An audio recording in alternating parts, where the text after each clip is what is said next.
కీలకమైనటువంటి అంశం బీసీ ప్రజలారా ఎందుకు బీసీ వాదం బలపడింది, బీసీ వాదాన్ని ఎందుకు అన్ని పార్టీలు ఎత్తుకుంటా ఉన్నాయంటే ఇవాళ బీసీ ప్రజలకు విషయాలన్నీ అర్థమవుతా ఉన్నాయి. బీసీ భావజాల వ్యాప్తి తెలంగాణ రాష్ట్రంలో జరిగింది. ఇవాళ తెలంగాణ రాష్ట్రంలో బీసీలంతా ఒక్కటైపోయినారు.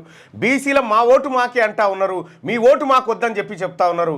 సో అనివార్యంగా బీసీ వాదం తెర మీదకి వచ్చింది. వాస్తవానికి బీసీలకు అన్యాయం జరగలేదంటే 100% జరిగింది. దానికి సంబంధించినటువంటి 1-2 ఉదాహరణలు మనం ఇక్కడ చూద్దాం.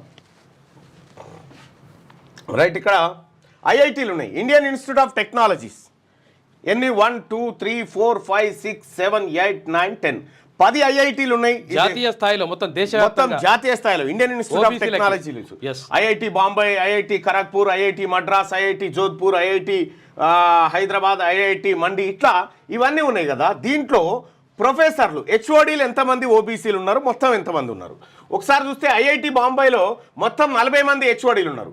40 మంది హెచ్ఓడీలలో ఒక్కరు కూడా బీసీలు లేరు. సో ఇక్కడ ఐఐటి ఢిల్లీ తీసుకుందాం. ఐఐటి ఢిల్లీలో మొత్తం హెచ్ఓడీలు 17 మంది ఉంటే ఓబీసీలు 0, బీసీలు 0. బిఎస్ఎస్ఆర్, ఐఐటి బిఎస్ఎస్ఆర్లో 7 హెచ్ఓడీలు ఉంటే 0 OBC, head of the department ఒక్కర్లేరు.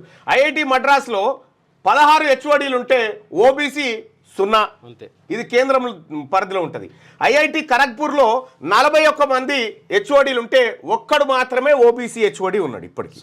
కథ మళ్ళీ 50% పైచీలకు జనాభా వీళ్ళదే. ఇక ఐఐటి జోధ్పూర్ చూస్తే 8 మంది హెచ్ఓడీలు ఉంటే అందులో 0 హెచ్ఓడి ఓబీసీ. ఐఐటి భువనేశ్వర్లో చూస్తే 16 మంది హెచ్ఓడీలు ఉంటే అందులో 0 ఓబీసీ.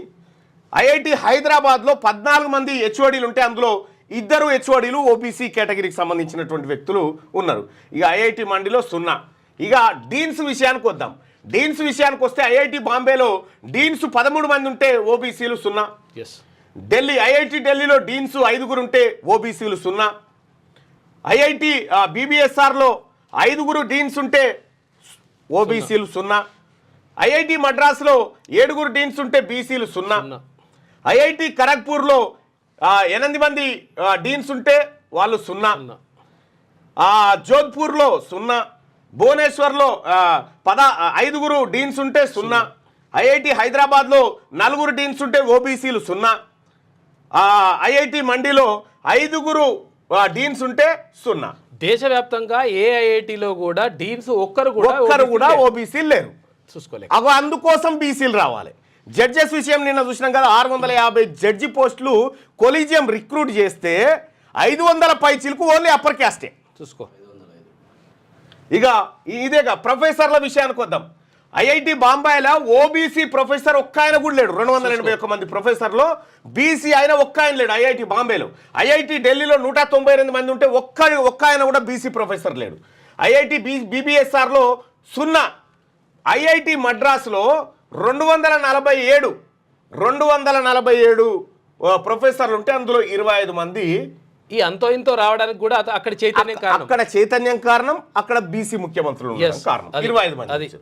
ఇక్కడ ఐఐటి ఖరగ్పూర్ డాటా లేదు. జోధ్పూర్కి సంబంధించి 0. ఐఐటి బిహెచ్యుకి సంబంధించి 94 మంది ప్రొఫెసర్లు ఉంటే 0. ఐఐటి హైదరాబాద్లో 7 ప్రొఫెసర్లు ఉంటే బీసీలు 0. ఐఐటి మండిలో ఇది 2016 వరకు డేటా సోదరుల, ఇంకా లేటెస్ట్ డేటా ఇంకా దారుణంగా ఉంటుంది. ఐఐటి మండిలో 7 ప్రొఫెసర్లు ఉంటే 0. ఇక అసిస్టెంట్ ప్రొఫెసర్స్ విషయానికి వస్తే ఐఐటి బాంబేలో 174 మంది అసిస్టెంట్ ప్రొఫెసర్లు ఉంటే బీసీ ప్రొఫెసర్ అసిస్టెంట్ ప్రొఫెసర్ ఒక్క ఆయనే. ఐఐటి ఢిల్లీలో 147 మంది అసిస్టెంట్ ప్రొఫెసర్లు ఉంటే 10 మంది ఓబీసీ.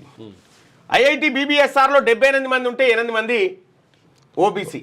ఐఐటి మద్రాసులో 172 మంది ఉంటే 17 మంది ఓబీసీ. ఇక్కడ జోధ్పూర్కి సంబంధించి 47 మంది అసిస్టెంట్ ప్రొఫెసర్స్ ఉంటే అందులో 3 మాత్రమే బీసీ. ఇక ఐఐటి బిహెచ్యులో 86 మంది అసిస్టెంట్ ప్రొఫెసర్స్ ఉంటే ఒక్కరు కూడా ఓబీసీ వర్గం నుంచి లేరు. ఐఐటి హైదరాబాద్లో 97 మంది ఉంటే కేవలం 14 మంది మాత్రమే ఓబీసీ కేటగిరీకి సంబంధించి. ఇక ఐఐటి మండికి సంబంధించిన దాంట్లో 70 మంది అసిస్టెంట్ ప్రొఫెసర్లు ఉంటే 3 ఓబీసీ. ఇక అసోసియేట్ ప్రొఫెసర్ల విషయానికి వస్తే సేమ్ ఇదే కథ. 136 మంది బాంబే ఐఐటీలో ఉంటే 4 మాత్రమే ఓబీసీ. ఈ బీసీలకు సంబంధించి విద్యా సంస్థలలో కూడా ప్రొఫెసర్లు బీసీలు లేకుండా అప్పనంగా అప్పర్ క్యాస్ట్ కొట్టుకొని పోతే ఇంకా బీసీ ఉద్యమం రాకపోతే ఏమవుతుంది? ఆంధ్ర వాళ్ళు నీళ్లు దోసుకపోయారు, నిధులు దోసుకపోయారు, నియామకాలు దోసుకపోయారు అని చెప్పి ఈ దేశంలో ఉన్నటువంటి బీసీలకు సంబంధించినటువంటి ఉద్యోగాలని దోసుకపోయినటువంటి వాళ్ళు ఎవరు? అప్పర్ క్యాస్ట్ దోసుకపోయింది కదా. మరి ఈ క్యాస్ట్లకు సంబంధించినటువంటి ఎందుకు ఇంతగానం అంటే రాజ్యాధికారం వాళ్ళ చేతిలో ఉంది కాబట్టి ఇవి కొట్టుకొని పోయారు. తెలంగాణ ఉద్యమం అప్పుడు అన్నాము, నా భాషలో బడి లేదు, బడిలో నా భాష లేదు, నాకున్నది బాధ మాత్రమే అన్నాము. ఇప్పుడు ఇక్కడ ఏమున్నది? ఈ ప్రొఫెసర్ ఒక్కడు కూడా లేడు, మావాడు ప్రొఫెసర్ లేడు, పెద్దోడు మావాడు, చదువు లేదు, మా డీన్ లేడు, కేవలం నామకే వస్తే మేము కట్టే పన్నులతో వీళ్ళకి జీతాలు తీసుకోవడం. ఇందులో బ్యాక్లాగ్ వేకెన్సీస్ ఉంటాయి ఓబీసీకి, నింపరు. ఎందుకు నింపరు? వీళ్ళకి ఉద్యోగాలు ఇవ్వాల్సి వస్తుందని. ఇది ఐఐటీలకు సంబంధించి ఈ ఇందిరాగాంధీ నేషనల్ ఓపెన్ యూనివర్సిటీ అని ఉంటుంది. లేదు ఐఐటి ఇది, ఇగో ఇది IGNOU Indira Gandhi national open university అని ఉంది. ఆ తర్వాత reservation in faculty position of central universities, ఏది హెచ్సియు, డియు, ఇట్లా ఏది 2020 వరకు కేటగిరీ వైజ్ పోస్టులు చూస్తే ప్రొఫెసర్ పోస్టులు 951 పోస్టులు ఉంటే అందులో బీసీలు 9 మంది మాత్రమే ఉన్నారు. ఎస్సీలు 51, ఎస్టీలు 8 మంది ఉంటే మిగతాదంతా వీళ్ళు ఎత్తుకొని పోయారు అప్పర్ క్యాస్ట్.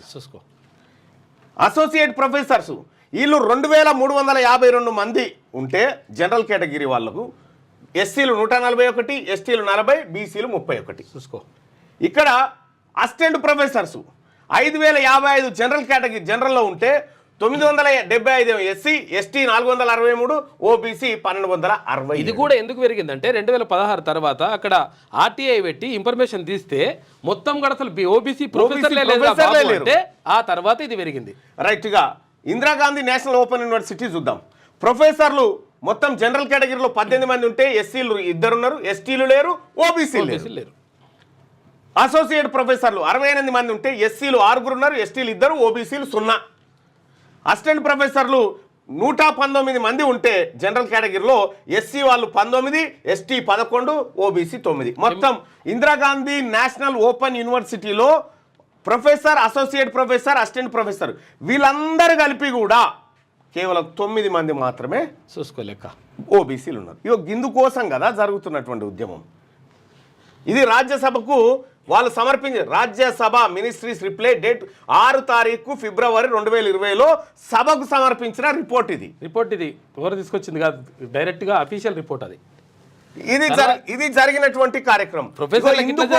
ఇందుకోసం రాహుల్ గాంధీ గారు బీసీ ప్రజలారా మీకు జుడిషియర్లో లేదు, మీకు ఏది ఎడ్యుకేషన్ డిపార్ట్మెంట్లో లేదు, అసలు హెచ్ఓడీలు మీ వాళ్ళు లేనే లేరని చెప్పి చెప్తా ఉన్నారు.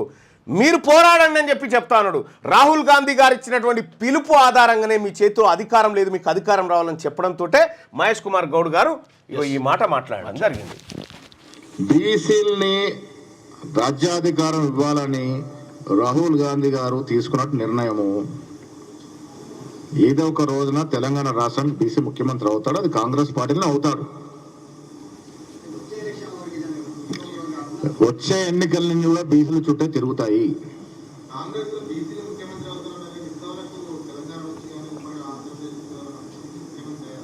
గతంలో కాలేదు కాబట్టి వాళ్ళు రాహుల్ గాంధీ ఆ స్లోగన్ తీసుకున్నారు కాబట్టి భవిష్యత్తులో అవకాశం వచ్చినప్పుడు బీసీ ముఖ్యమంత్రి రాష్ట్రంలో అవుతాడు. ఇవాళ ఈ 5 ఏళ్ళు రేవంత్ రెడ్డి గారు ముఖ్యమంత్రిగా కొనసాగుతారు. వచ్చే రోజుల్లో ఈ అవకాశం కాంగ్రెస్ పార్టీలో ఉంటుంది. ఇది క్లియర్. ఇది రాహుల్ గాంధీ గారి మాట. మహేష్ కుమార్ గౌడ్ గారి పెదవుల నుంచి వచ్చినా కూడా ఇది రాహుల్ గాంధీ గారి మాట. రాష్ట్ర అధ్యక్షుడు కాబట్టి ఆయన మాట. సో వాస్తవం జరిగినటువంటి ఇన్ని వ్యవస్థల్లో మన సంపద కొల్లగొడతా ఉంటే, ఇన్ని వ్యవస్థల్లో జొరబడి బీసీలకు రావాల్సిన హక్కులను కాల రాస్తా ఉంటే, బీసీ ఉద్యమాలు పుట్టకపోతే ఏమైతే ఎన్ని రోజులు చేస్తావు ఇట్లా ఈ దోపిడీ? ఈ దోపిడీ ఎన్ని రోజులు చేస్తావు?